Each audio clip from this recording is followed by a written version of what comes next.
How to Keto Diet for Beginners. 10 steps beginners should take before trying the keto diet. 1. Know what foods you'll eat and avoid on the ketogenic diet. In following a keto meal plan, you'll be severely limiting carbs.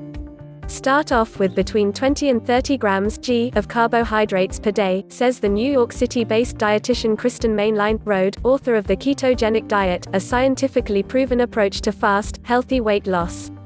Also make sure that you know what foods have mostly carbs, fat, and protein, so you can make the right choices. For instance, it's not just bread, pasta, chips, cookies, candy, and ice cream that contain carbs. Beans may contain protein, but they're also very high in carbohydrates. Fruit and veggies also mostly contain carbs. The only foods that don't contain carbs are meat, protein, and pure fats, like butter and oils, including olive oil and coconut oil. 2. Examine your relationship with fat. Keto involves lots of it. People are afraid of fat because they've been told that it'll kill them, says Mancinelli. What is confusing is that research today remains mixed. Some studies suggest that replacing saturated fat with polyunsaturated fat and avoiding unhealthy trans fat is important for mitigating heart disease risk, while others suggest that total fat and types of fat weren't associated with cardiovascular problems, according to an article published in June 2018 in BMJ. 2. Deciding exactly how to eat then becomes confusing. What is helpful, the authors note, is to remember that food is more than a single nutrient, and it's the overall quality of the diet that counts. They do say that high-fat, low-carb diets still need more research to assess their long-term health benefits and risks. 3. Switch up your view of protein. This is a moderate protein diet. One of the most common misconceptions about the keto diet is that you can eat as much protein as you'd like. But this is not a diet where you watch carbs only, you also have to keep your protein intake moderate, says Ginger Hultin, a Seattle-based registered dietitian, a spokesperson for the Academy of Nutrition, and the owner of Champagne Nutrition. Protein can be converted into glucose, and therefore overeating protein can take your body out of ketosis. Think of your ratios as a small portion of meat topped with a generous amount of fat, rather than the other way around. 4. Hone your cooking skills to make fresh fare, as high-carb processed foods aren't okay on keto. Look at a variety of keto websites and cookbooks for keto-approved recipes you'll love. Mancinelli recommends finding 4 to 5 recipes with foods you know you'll like. That way you're not standing around wondering what to eat, and turn to carbs, she says. 5. Try Bulletproof Coffee. It's one of the best keto-friendly drinks. Made by mixing coconut oil and butter into your coffee, this drink will help keep your hunger at bay, giving you time to plan your next meal, advises Mancinelli. Just note that coconut oil has the potential to send LDL, or bad, cholesterol levels soaring, so if you have heart disease or are at an increased risk for it because of family or personal health history, you'll likely want to avoid this drink. To be on the safe side, check with your doctor. 6. Talk to your family about your weight loss goals on the diet. Tell them your plan. You may not be able to eat what they're eating during family mealtimes, so you'll want to prepare them and yourself for what your new habits will look like. Because this diet is often done only short-term, 3 to 6 months, you can assure them that it's temporary. If you get pushback, announce, "I've done my research, I've figured out it's safe, and I really want to try this," recommends Mancinelli. They don't have to like what you're doing, but it does help if they have your back.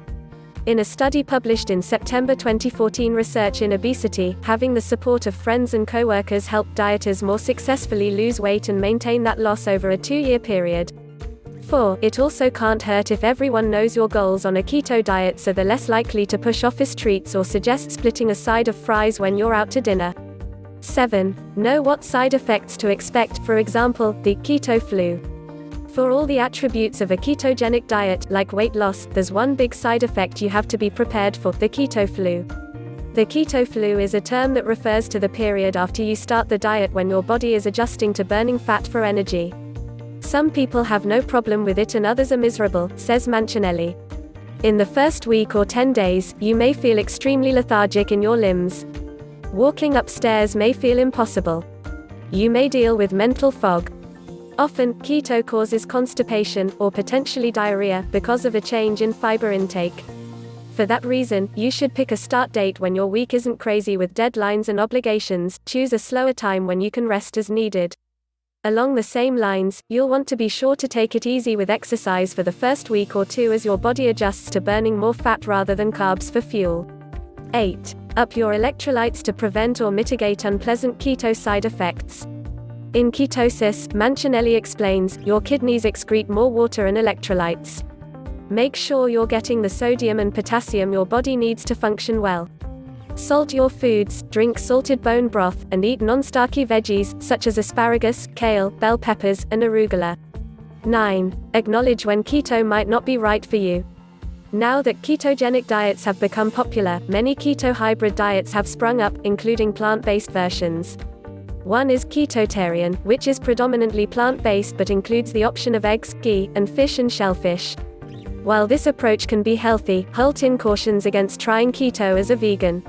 Because you can't eat beans or lentils on a ketogenic diet, and nuts and seeds are even limited due to their carbohydrate content, you're really just left with some tofu and will need to rely on low-carb protein powder, she says. There is a good possibility this won't pan out. I don't see this as a sustainable diet due to the extreme restrictions, she says. 10. Have an after plan, because keto isn't meant to be a long-term weight loss solution.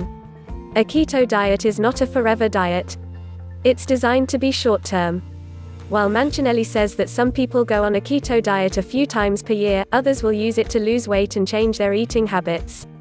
A whopping 46% of American adults still eat what's considered a poor diet in American Heart Association standards, notes a study published in June 2016 in JAMA, which was based on a survey of nearly 34,000 people. 5. For some people, going on a keto diet is an effort to change those poor habits, but there's the risk of falling back into your old ways once the diet is over. Don't go straight back to a standard American diet, because you'll likely lose any health benefits and regain the weight. Your ultimate goal should be to shift your diet to a healthier pattern that involves eating less bread, less pasta, less flour, and less sugar, as well as more non-starchy veggies, she says. Think about what that will look like for you once the keto diet is over. How will you use this temporary diet as a springboard to bettering your long-term health? Please like, share, subscribe and visit my website now.